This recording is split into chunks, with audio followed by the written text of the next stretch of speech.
Next time I see you trying to steal food from my restaurant, I'll slice you up and serve you to the patrons.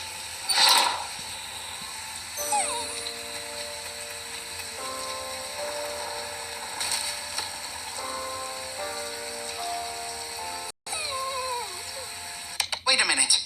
What does any of this have to do with who the killer is? I'm getting to that, player. Do you want to hear the whole story or not? Yeah, player. It was just starting to get good.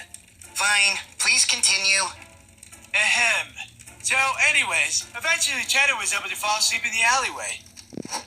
At the time, I was working as a sign spinner. You know, trying to pay my way through crewmate college. And I was barely able to make ends meet. And they forced you to wear that horrible clown costume? Nah, that was just for me. I freaking love clowns, and so does everybody else. Clowns are radical. Well, that's patently untrue. So there I was, out there spinning my sign, doing other tricks. Really just slaying in general. Because that's sort of my mantra, you know? And that's when these punk kids came through and changed my life forever. Hey, get back here! Somebody stop them! Please, please, I need that time back. Ow! But why? Ow! Ouchie! Ow! Why me? What could you possibly gain from this experience? Ow!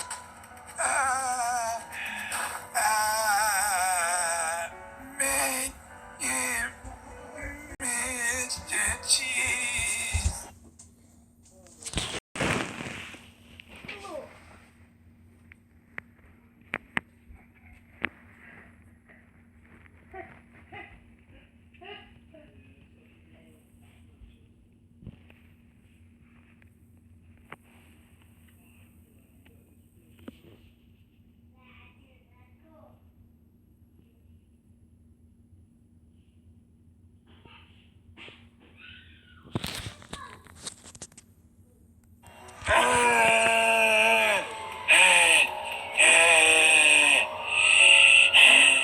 Oh my god, Mr. Cheese, get to the point! You can't just skip right ahead to the end, okay? Each line is but a single thread in the rich tapestry that is my life story. Yeah, player. How do you expect the climax to have a gratifying conclusion if you don't set up the proper tension in the first and second acts? It's like he's never even heard of Freytag's pyramid before. Freytag's what? Ah, you've never heard of 19th century German playwright Gustav Freytag's paradigm of dramatic structure outlining the 7 key steps in successful storytelling?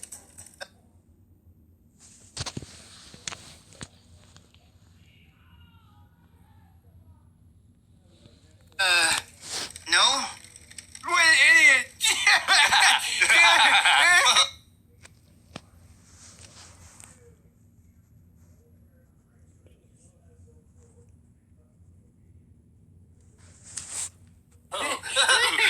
Oh gosh. Will you two shut up already?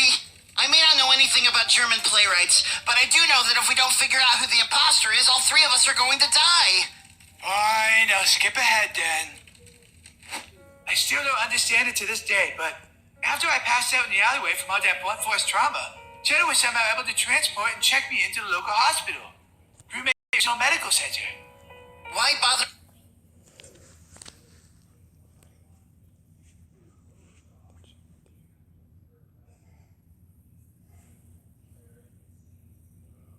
What the full name of the hospital? Is that important to the story somehow, or? Shut up. Sorry. How you feeling, Mr. Cheese? No, I'm great, Doc. With Cheddar by my side, I feel like $1 million. Cheddar, huh? Looks more like a soft Gruyere to me. Fine, Cheddar it is. So, Doc, when do you think I'll be able to get out of here? Let's see. Well, unfortunately, it looks like you're what we call in the biz a total goner. What? Yeah, you're inside to...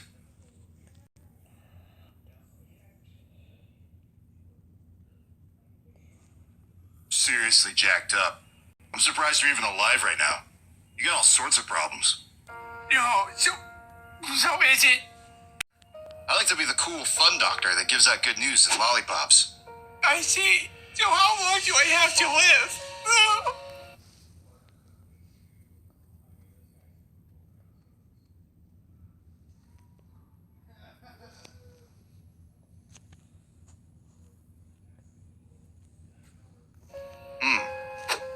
let's look at the chart again.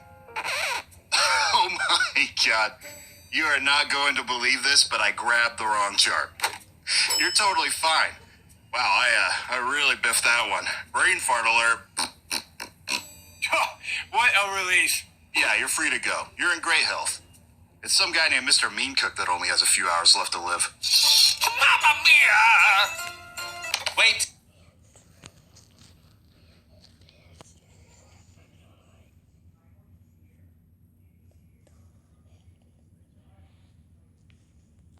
Pause! The fire's gone out. Let me grab the gasoline. Wait, have you been burning all our fuel this whole time? Yeah? I needed that for one of my tasks. Well, sorry, Mr. Taskman. How else was I supposed to make my famous white chocolate s'mores? You want one? Oh, s'mores me up, baby. No, I don't want any snacks. I want to win this game. You said you knew who the imposter was, so just get on with it. Fine. So, here's how the story ends. After Cheddar helped save my life, we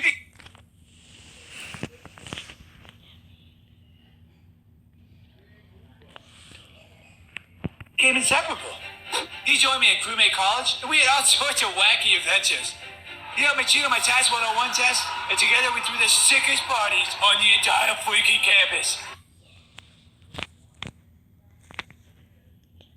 Plus, Cheddar was always the best wingman in the world.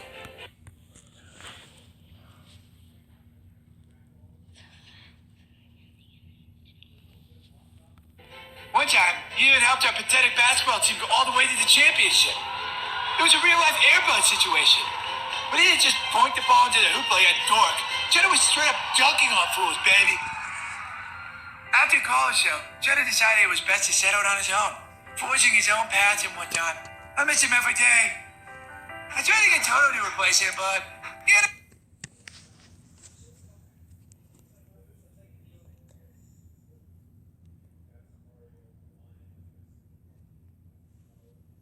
up turning into an evil zombie dog and bit me pretty freaking hard. I don't know. It just wasn't the same between me and him after that. Eventually, I became a regular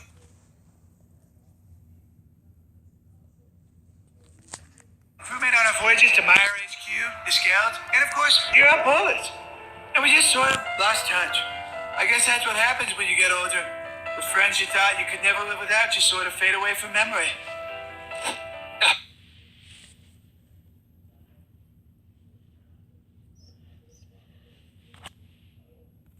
You have to call him Mr. Cheese. I know you miss him, and I'm sure Cheddar misses you too.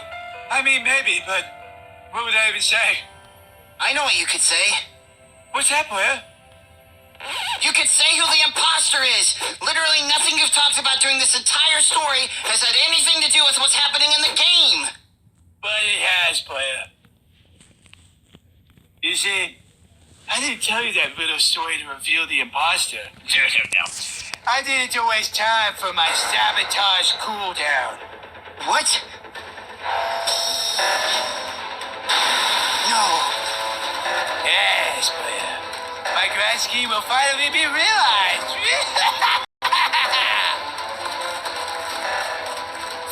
The doors won't budge, player. That's because you keep flipping all the same switches as me.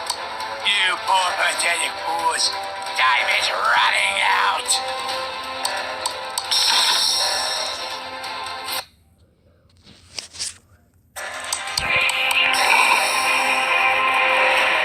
I'll take this one, player. You activate the sensor on the other side. Got it.